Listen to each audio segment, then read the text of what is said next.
ভাবি, শুনলাম ভাই মারা গেছে, কি হয়েছিল? কাল রাতে বললো সিল্কি আমার চশমাটা দাও। বুঝলাম না, চশমার মরার সাথে সম্পর্ক কি? আমার নাম তো সিল্কি না, আমার নাম মিল্কি। ও আচ্ছা। ভাবি, শুনলাম এবার কোরবানি ঈদে নাকি ভাই গরুর ব্যবসা করবে। জি অরুণ ভাই ঠিকই শুনছেন, এবার বুদ্ধি আমিই দিছি। ভাইয়ের বুদ্ধিতে তো সব হারাইছে, এবার আপনার বুদ্ধিতে কি বাড়িটা হারাবেন? এবার ব্যবসায় লস হবে না, কারণ কুরবানির গরুর সাথে গ্যাস সিলিন্ডার ফ্রি দেবো। ভাইজান শুনলাম আপনি নাকি 2 লাখ টাকা দিয়ে কুরবানির গরু কিনছেন। জি ভাবি, ঠিকই শুনছেন, এই যে সামনে রাখা আছে অনেক সুন্দর না? এই গরুর দাম তো 50,000ও নাই, আপনি 2 লাখ দিয়ে কিনছেন কি দেখে? আরে ভাবি, গরুর চেহারা দেখে তো গরু কিনি নাই, পিছে তাকায় দেখেন ওর পাওয়ার ব্যাংক দুইটা দেখে কিনছি। আচ্ছা বউ, আমি মরে গেলে তুমি কি করবা? কেন? আমি আমার বোনের সাথে থাকবো। ও, আমি মরে গেলে তুমি কি করবা? কেন আমিও তোমার বোনের সাথে থাকবো? তোমার বয়স কত? 18। মুখ কাছে আনো, কাছে আনো। কোনো চিন্তা করো না, আগামী চাঁদের প্রথম রাইতেই তোমার বিয়ে হয়ে যাবো। এই শোনো, আমি আরেকটা বিয়ে করতে চাই, তোমার অনুমতি লাগবে। তোমার খুশির জন্য আমি সব করতে রাজি, তুমি কাগজ নিয়ে আসো, আমি সই করে দিচ্ছি। তোমার মতো বউ পেয়ে সত্যি আমি ধন্য। আচ্ছা শোনো, সেকেন্ড হ্যান্ড পিস্তল কি 8-10 হাজার টাকায় পাওয়া যাবে?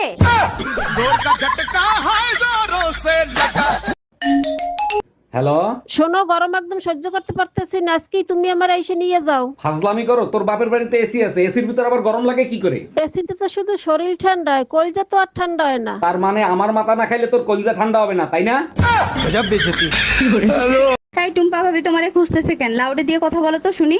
জি ভাবি বলেন। ভাই, আপনার পার্সোনাল ফোন নাম্বারটা আমাকে একটু দিবেন? আপনি জানেন এলাকাটা শূন্য ছিল, তারপরে 17টা বাড়ি হয়েছে, তার ভিতরে 11টা 5তলা বিল্ডিং হয়েছে, তার ভিতরে 44টা ফ্যামিলি আসছে, 99টা ছেলে মেয়ে আছে, 56টা ভাবি আছে, কারো সাহস হয় না আমার নাম্বার চাওয়ার। আপনি চাইলেন কেন? আর কখনো নাম্বার চাবেন না, বুঝতে পারছেন? জি ভাই, বুঝতে পারছি, ঠিক কাজ করছো।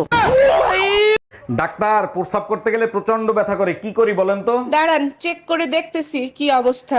সর্বনাশ, মেশিন খারাপ হয়ে গেছে। বলেন কি? আমি তো এখনো তো বিয়েই করি নাই। আরে আপনার মেশিন না, আমার চেক করা মেশিন। এই পাশের বাড়ি ওইটা তুমি কি ফেলাইলা? লাভ লেটার ফালাইছি, চোট মারানি দ্বারে সকালবেলা টমেটো চাইছি, দেয় নাই। এবার বুঝ। সর্বনাশ, এখন তো আমারে সন্দেহ করবে। আরে অপেক্ষা করো, দেখো কি হয়। আমি জীবনে কোনোদিন কোনো মাইয়ের দিকে ওইভাবে ফিরে তাকাইছি, সব দিছি, তুমি কাও।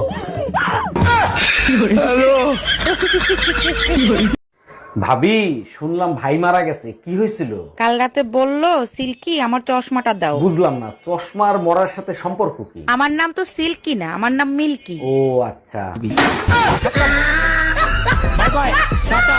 চাচি, চাচা কোনে গেছে? বাবা, তোমার চাচা তো বিদেশে গেছে, 1 বছর পরে আইবো। ভাবি, আপনি কোনো টেনশন করেন না, যদি কিছুর দরকার পড়ে আমাকে একবার কইবেন, আমি কৈতরের নাগাল উড়ে আসমু।